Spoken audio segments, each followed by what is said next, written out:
Hello guys, आपका हमारे YouTube channel पर बहुत बहुत स्वागत है। और आप आज मैं इस पर एक हिंदी का पेपर बताने जा रहा हूं, जो कि वायरल पेपर, यही पेपर आपके बोर्ड एग्ज़ाम में आएगा। इसलिए आप इस चैनल को सब्सक्राइब कर दीजिए, बेल आइकन को प्रेस कर दीजिए और बेल आइकन को प्रेस कर दीजिए और लाइक कर दीजिए। आपसे चलो ना ज़्यादा बातें करने के साथ साथ मैं हिंदी का पेपर का बता ही देता हूँ आप लोगों को। जो ये इस प्रकार आएगा, हिंदी का पेपर है जो को आपके 90% तो कोई ने रोक ही नहीं सकते। इस पेपर को पूरा तैयार कर लीजिए। 90% तो आए ही जाएंगे, 90-85 से बीच में आएंगे आपको, अगर ये पेपर तुमने पूरा तैयार कर लिया। 801 कोड नंबर यही आपको मिलेगा, DA 800 कोड 1 नंबर यही आपको वहाँ पर मिलेगा। जैसे पहले दिया है 3 घंटे 15 मिनट परीक्षार्थी को पढ़ने के लिए। नोट में दिया है प्रारंभ के 15 मिनट परीक्षार्थियों को प्रश्न पत्र करने के लिए निर्धारित हैं। सभी प्रश्न अनिवार्य हैं। इस प्रश्न को 2 खंडों में विभाजित किया गया है। 1 से 20 तक सभी प्रश्न करना अनिवार्य है। इस प्रश्न को 2 खंड में विभाजित किया गया। 1 से 20 तक के प्रश्न पत्र OMR शीट में आपको अंकित करने हैं, जो कि OMR शीट आपको दी जाएगी।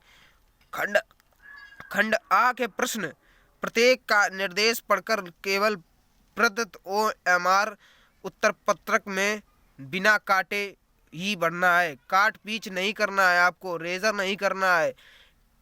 एक आपका अगर गलत हो गया फिर आप सोचो कि दूसरा बदल दो, ये नहीं करना है। प्रश्न पत्र के अंक उसके सम्मुख अंकित हैं, नंबर भी उसी के सामने है। खंड A जो आएगा तुम्हारा वो 20 अंक का होगा। खंड B जो आएगा वो 50 अंक का होगा। खंड B के सभी प्रश्नों के उत्तर एक साथ ही करें। प्रथम प्रश्न से आरंभ कीजिए तथा अंतिम प्रश्न तक करते जाइए। जो प्रश्न ना आता हो उस पर समय नष्ट ना कीजिए।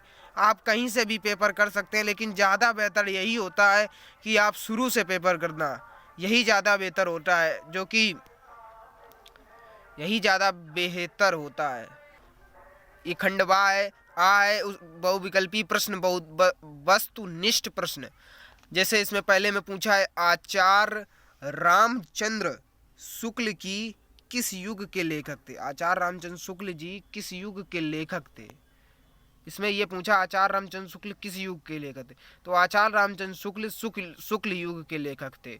फिर पूछा है गबन किस की विधा है। गबन उपन्यास की विधा है। फिर पूछा है कंकाल के लेखक हैं। कंकाल के लेखक हैं जयशंकर प्रसाद। कंकाल के लेखक हैं जयशंकर प्रसाद। फिर पूछा है कलम का सिपाही कृति है धर्मवीर भारती की। शुक्ल युग की साम्यवादी है 1900 से 1918 तक। साकेत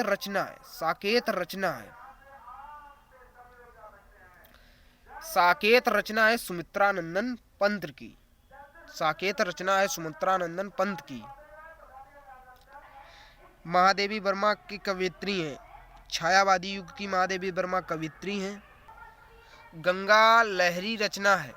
मतीराम जी की गंगा लहरी रचना है। आधुनिक काल की समय सीमा है। आधुनिक काल की 1843 ईस्वी से अब तक जो कि है। आपको ये याद कर लेना, बस यही से पेपर आएगा। 2024 का कोई कठिन पेपर नहीं आएगा, क्योंकि अब 10th क्लास का बहुत सिलेबस हटा दिया गया है। महादेवी वर्मा की रचना नहीं है। युगांत निहार भी है, उनकी सांदगीत भी है, दीपशिका भी है, युगांत नहीं है। हास्य रस का स्थायी भाव हास होता है। पीपर पात सरिस मंडोला उपयुक्त पंक्ति में अलंकार है। उपमा अलंकार है। उपमा। सोटा छंद में हास्य रस की परिभाषा है।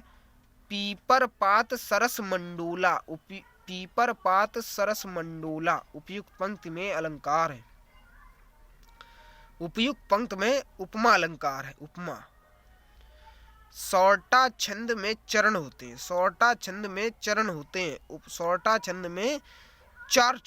हैं। 4, ये सही आंसर हो जाएगा। 4 चरण होते हैं, ये गलत हो जाएगा।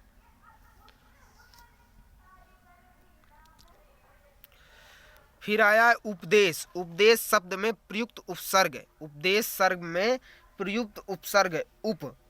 उपदेश सर्ग में उप हुई है। प्रत्यय के भेद है। प्रत्यय के भेद होते हैं, दो भेद होते हैं प्रत्यय के, दो। हानि लाभ में समास है। हानि लाभ में समास है। हानि लाभ में समास है। हानि और लाभ, हानि और लाभ में द्वंद्व समास होगा।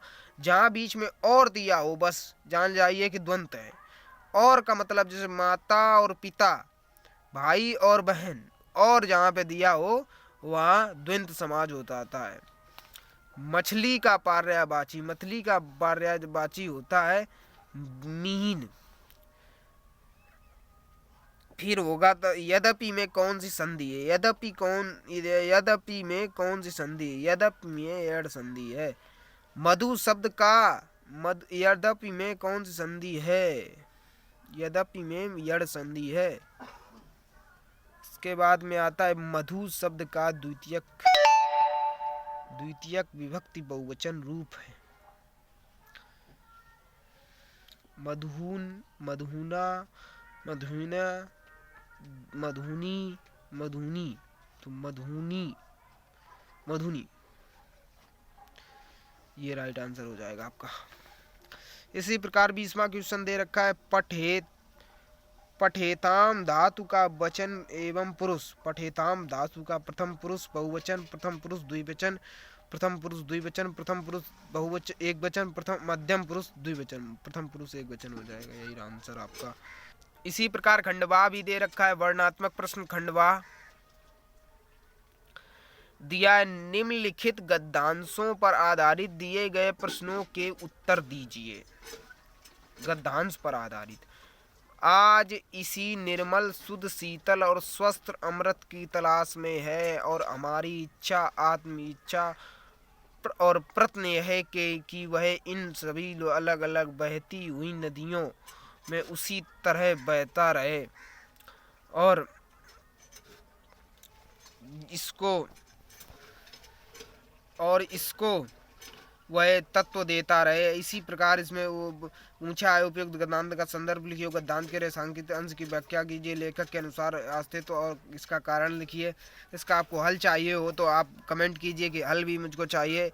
हल मैं अभी कर आपको दे दूंगा। बिल्कुल यही पेपर आएगा आपके 100 में 99% पेपर यही आपको फंसेगा जाके। 99% मैं गारंटी के साथ कहता हूँ 99% पेपर यही फंसेगा जाके। इस पेपर को कर लीजिए और कोई पेपर नहीं आपको आएगा, बिल्कुल यही पेपर आएगा। सिर्फ इस पेपर को पूरा आप कर लीजिए।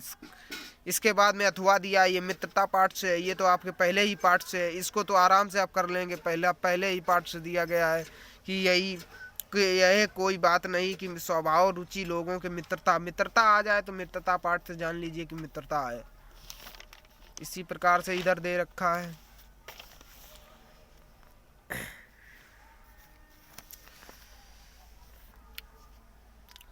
इस प्रकार दिए गए पदांशों पर आधारित उत्तर दीजिए। निर्गुण कौन देश को वासी, मधुर कही सुझाव, ये भी दे रखा है।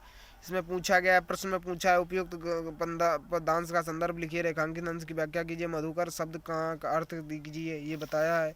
इसको भी आप लोग कर लीजिए। यही पेपर में बिल्कुल सेम यही आएगा आपके पेपर में बिल्कुल सेम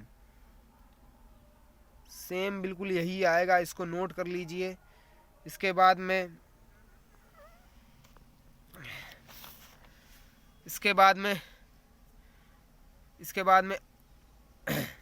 अथवा में दिया है ये वाला। अतुलनीय है जिसके प्रस्ताव पर साची प्रत्यय दिवाकर घूम कर देख चुका है, जिनकी निर्मल कृति निशाकर देख चुके हैं, जिनका वैभव ये नभ के अत्यंत धरायन अंग गणित। इसकी भी व्याख्या करनी है आपको, ये भी कर लीजिए और कमेंट कीजिए कि मुझको हल चाहिए तो मैं इसका हल भी कराकर आपको दे दूंगा। ये संस्कृत में ये संस्कृत में पूछा गया है। संस्कृत में एक संदर्भ सहित हिंदी में अनुवाद कीजिए। संस्कृत में ऐसा नगरी प्रत्यय संस्कृत में दे रखा है। ये अथवा लगाकर ये दे रखा है। सदा गतिशीलता मानव जीवनम संग्रतम, ऐसा ये दे रखा है अथवा में, आप चाहे वो कीजिए चाहे ये कीजिए। ये सब इतने ही याद कर लीजिए, बोर्ड में बस यही आएगा आपसे। और ये दिए दिए संस्कृतों में पद्यांशों में संदर्भ हिंदी में सहित अनुवाद कीजिए। हिंदी में अनुवाद करना ये दिया श्लोक है, उत्तरम यत्रा समुद्रम हिमाद्रम चैव तच्छ्राम वर्षम तद वार्तम नाम भारतीय यत्रा संतति। अथवा में दे रखा है कियम नूम इत्वाम प्रियोम भवति किंतम इत्वाम ना सोचती। अपने अपने पठित खंड काव्य के आधार पर निम्नलिखित प्रश्नों के एक उत्तर दीजिए। अपने यहाँ यूपी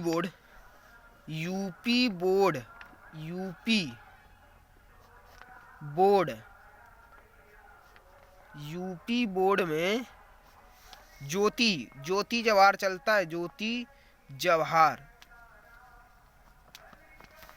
जवाहर का खंड काव्य चरित्र चित्रण, देखिए ये दे रखा है ज्योति जवाहर का चरित्र चित्रण। यही आपको याद कर लेना है पूरा, यही आएगा, यही याद कर लेना। बस 4-5 हेडिंगें याद कर लेना है बस।